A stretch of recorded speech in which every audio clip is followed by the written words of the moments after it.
Olá, sejam bem-vindos a mais uma videoaula da lição da Escola Bíblica Dominical. Eu sou André Bernardo. Desde já agradeço a sua atenção por estar conosco aqui neste vídeo. Quero pedir também a sua ajuda para o crescimento desta obra, inscrevendo-se em nosso canal, ativando as notificações para ser avisado quando postarmos novos vídeos para você. Dê um like no gostei para o nosso vídeo ser recomendado a mais pessoas aí pela plataforma do YouTube. Deixamos o link da apresentação desta videoaula no campo de descrição do vídeo para você baixar inteiramente de graça, podendo usar na exposição da sua aula. Nós preparamos com muito carinho para você. Você vai poder baixar essa apresentação inteiramente de graça. Mas chega de conversa. Pegue a sua Bíblia, sua revista, sua caneta e seu caderno de anotações e vamos estudar. Comentaremos sobre o título da lição número 7, que nos diz: a responsabilidade é individual. A palavra-chave desta lição número 7 é responsabilidade. Grave bem esta palavra, responsabilidade. Ponto de atenção: a salvação é individual. Você já deve ter ouvido essa expressão. É muito comum em nossas igrejas. O que está por trás dessa expressão é a perspectiva da responsabilidade individual diante de Deus. A palavra de Deus mostra exatamente essa perspectiva. O pecado é um ato individual e não há nada que o justifique diante de Deus.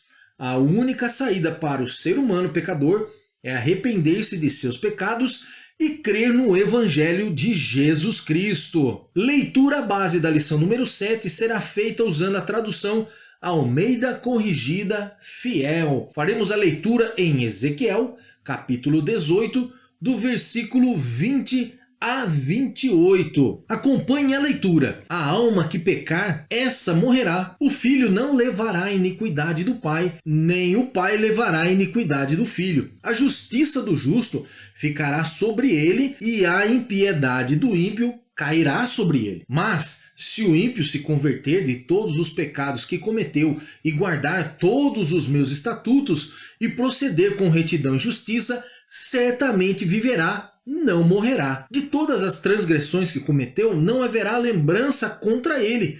Pela justiça que praticou, viverá. Desejaria eu, de qualquer maneira, a morte do ímpio, diz o Senhor Deus. Não desejo antes que se converta dos seus caminhos e viva? Mas desviando-se o justo da sua justiça e cometendo a iniquidade, fazendo conforme todas as abominações que faz o ímpio, porventura viverá? De todas as justiças que tiver feito, não se fará memória. Na sua transgressão com que transgrediu e no seu pecado com que pecou, neles morrerá. Dizeis, porém, o caminho do Senhor não é direito? Ouvi agora, ó casa de Israel. Porventura, não é o meu caminho direito? Não são os vossos caminhos tortuosos? Desviando-se o justo da sua justiça e cometendo iniquidade, morrerá por ela. Na iniquidade que cometeu, morrerá. Mas convertendo-se o ímpio da impiedade que cometeu e procedendo com retidão e justiça, conservará este a sua alma em vida, pois que reconsidera e se converte de todas as suas transgressões que cometeu, certamente viverá, não morrerá. Comentaremos sobre os seguintes pontos da lição número 7. Primeiro ponto, sobre a máxima usada em Israel. Segundo ponto, sobre a salvação para todos os seres humanos. E terceiro ponto, sobre a reação de Israel. Introdução. Vivemos um tempo em que as responsabilidades individuais são solopadas pelas realidades contextuais. Há quem defenda que o criminoso não pague pelos seus crimes por causa de sua circunstância econômica. A palavra de Deus mostra que ricos e pobres, homens e mulheres, enfim, o ser humano de modo geral, precisa se arrepender dos seus próprios pecados.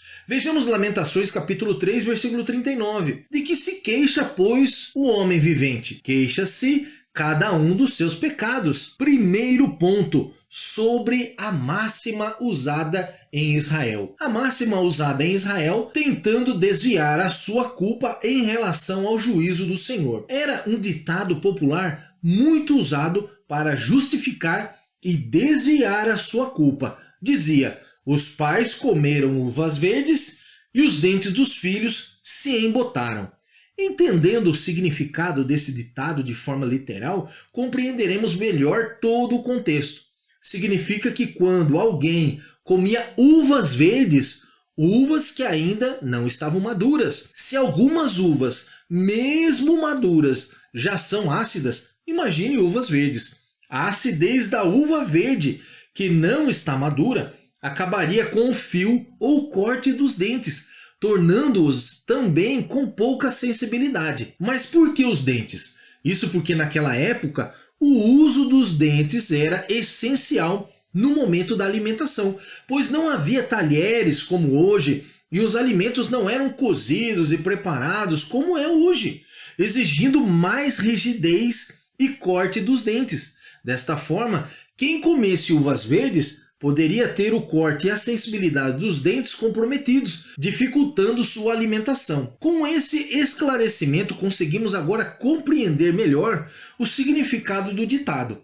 O profeta Ezequiel esclarece sobre o surgimento do provérbio a respeito do povo de Israel, insinuando e até ironizando que os descendentes dos judeus estavam pagando pelos erros e pecados dos pais, tentando desviar deles a responsabilidade, insinuando que Deus estava sendo injusto com eles. A verdade é que muitas gerações do povo judeu nasceram no exílio. Por certo, quando essas crianças cresciam, perguntavam: por que não vivemos em nossa própria terra? Por que temos que ser escravos? Devia ser difícil explicar a causa do exílio, pois tinham que admitir: nós nos afastamos de Deus e pecamos contra Ele. Por isso, Ele nos entregou nas mãos dos nossos inimigos. Desse modo, o provérbio que percorria entre o povo registrava a queixa das novas gerações em dizer: nós não temos que pagar pelos erros dos nossos pais. Então Ezequiel faz uma refutação a esse falso argumento do povo. Ezequiel capítulo 18, versículo 20. Olha o que nos diz o texto: a alma que pecar, essa morrerá. O filho não levará a iniquidade do pai, nem o pai levará a iniquidade do filho. A justiça do justo ficará sobre ele, e a impiedade do ímpio cairá sobre ele. Ezequiel faz cair por terra essa máxima sobre o pecado hereditário, sobre a culpa que era deles mesmos. O pecado não é hereditário, ele só permanece quando os filhos continuam nos mesmos pecados dos pais. Olha só que diferente. Sendo esta a realidade do povo, tanto os velhos como os novos estavam praticando os mesmos pecados cometidos no passado, em vez de se converterem de seus maus caminhos. O comentarista da lição, Ezequias Soares, diz que essa falsa doutrina se arrastou para os nossos tempos através da conhecida doutrina de batalha espiritual, onde muitas igrejas, sem ensino sólido, promovem campanhas para acabar com as maldições hereditárias. Paulo desmente essa falsa doutrina, que primeiro foi refutada pelo profeta Jeremias e Ezequiel, derrubando essa falsa temática.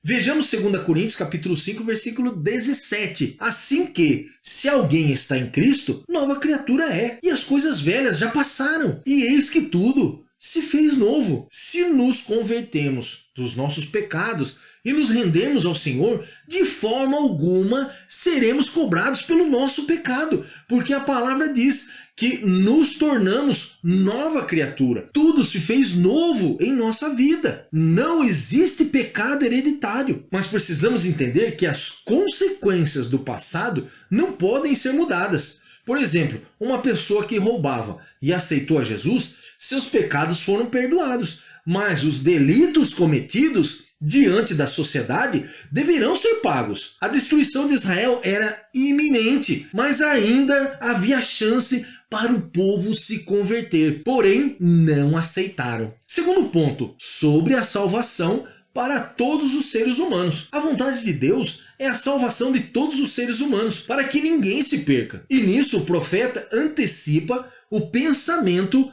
do Novo Testamento. Nunca foi, nunca será a vontade de Deus que o ser humano morra na sua impiedade. Em toda a história e em toda a Bíblia, Deus sempre teve misericórdia do povo. Sempre tentou trazer a humanidade para o caminho certo, para uma vida de paz e plena satisfação em Deus. O Senhor não tem prazer na morte do ser humano. Somos criaturas dele. Somos, em nossa essência, a imagem e semelhança de Deus. O Senhor nos ama incondicionalmente. Vejamos a palavra em Ezequiel, capítulo 18, o verso 32. Ele não está na leitura base, por isso é importante que você leia todo o capítulo 18 para você conseguir ter uma maior compreensão. Diz assim, Ezequiel 18, 32. Porque não tenho prazer na morte do que morre, diz o Senhor Deus. Convertei-vos, pois, e vivei. Vejamos agora a confirmação da palavra de Ezequiel no Novo Testamento, reafirmando que o Senhor não tem prazer na morte de ninguém. Isso mostra a universalidade da sua salvação, contrapondo o argumento do povo em dizer que a sentença de Deus era injusta. Vejamos 2 Pedro, capítulo 3, versículo 9. O Senhor não retarda a sua promessa, ainda que alguns a tem por tardia, mas é longânimo para conosco, não querendo que alguns se percam,